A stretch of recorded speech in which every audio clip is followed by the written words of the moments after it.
What you saying, everybody? Let me know in the comment section below. Hello, what is up, lads? Long time no see.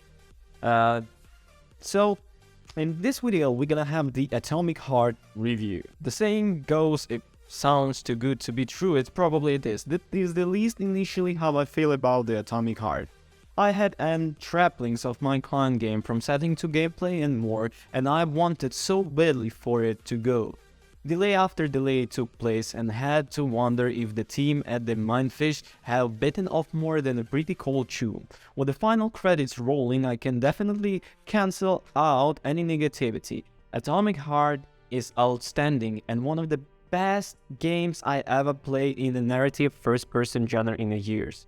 Most people are going to look at this game and immediately compare it to Bioshock. It's a fair comparison too. Even with my opinion that Bioshock might be one of the few legitimate 100 game in existence. The Soviet atmosphere that powers from your left hand mixed with the guns and melee weapons according to the strippy storyline. It's very similar. That's not necessarily a bad thing stout, because in industry where everyone has done everything, your best friend bet is improving and innovating on what exists. That and we haven't had something similar to Bioshock, while beyond maybe the Metro series, and even the stays in its own lane. So, speaking of the PC, Atomic Heart certainly uses everything to its advantage, including partnering with Nvidia to up the ante. So, well, there is something that you might expect from the collaboration between them two, but the best way to enjoy it, Atomic Heart, is by landing DLSS3, which gives you a comparable image quality to native while multiplying performance and enables NVIDIA Reflex, which gives you the lowest latency. Each technology can enable separately, but the best way to play Atomic Heart is with all of you enabled together. When DLSS3 is enabled, Reflex is automatically enabled with DLSS3 4K performance with the GeForce RTX 4090 will be boosted by 90% to the 104 FPS, while latency is lowered from 36.6 megs at native to 21 and 1. With the GeForce RTX 4080 increased by 80% to 164 FPS, while latency is lowered from 49 at native to 33 and 9. With the GeForce RTX 4070 Ti and 1440p DLSS3 increased performance by 62%, running at the max settings at over 160 FPS, and latency drops from 66 milliseconds to a native 4 and 1 millisecond. Atomic Heart doesn't just rely on a pretty face to capture your attention either. I mentioned the settings already as something I've been over the moon for, and it nails what is going on. The Soviet utopia is unsettling, and it's supposed to be.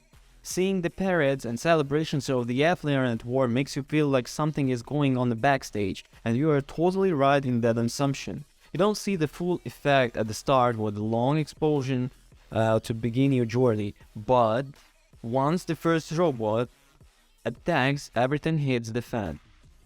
Then everything goes wrong, as you are going to check out a disturbance below the floating city, Camely in facility 3826, a random robot attacks your vehicle, casting you into a building below. You can get a few moments to compose yourself and make your way to pod that will airlift you to the base. But yet again the robots come after you, and after a crash landing you have to pick up yourself, get move on. And this is really where everything begins, with the P3 summoning and an Oxyground readying himself to the fear attacks. Well, another thing which keeps you engaged is the combat, and it's a blast. The weaponry you use is decently varied, and that's the best part, is that the system doesn't feel bloated. There are only 12 types of weapons, although there are plenty of upgrades to find. My favorites have strangely enough been the melee weapons. I was initially concerned about the melee combat would be clunky in watching trailers, but I've loved watching robots with each of them. For guns, and the Kalash AK-47 has been a go-to familiar, but with the Electro it's also fun to use an energy pistol.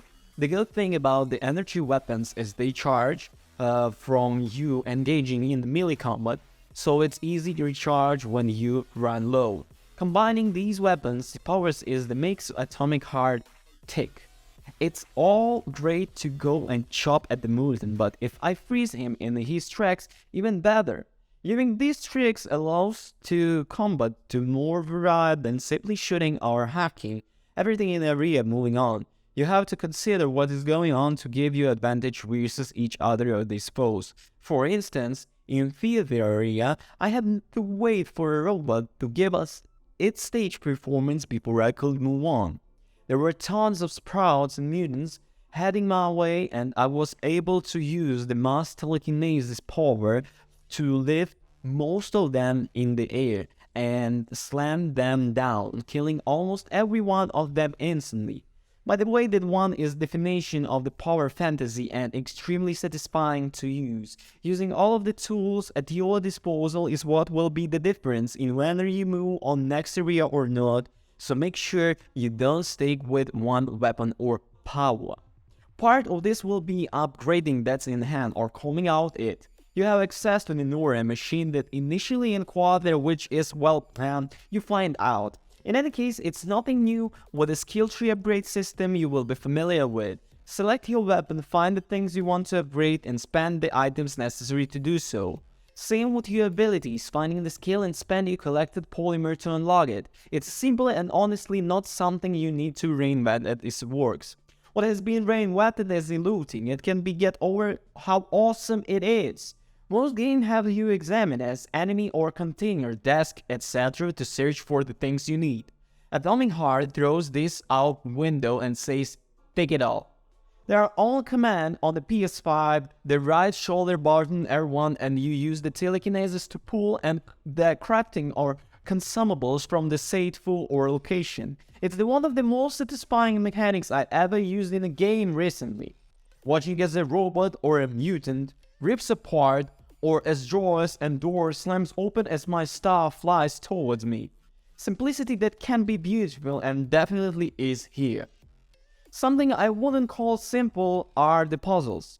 And I'm somewhat surprised at the time even being here. You don't think of the genre as one containing the likes of these, with the intricate ideas that will have you scratching your head at the times. They meld with the setting too, making a lasting impression as you decipher them. I don't think any one of them have been unfair, but I've several times had to re-examine my environment to figure out what was I missing.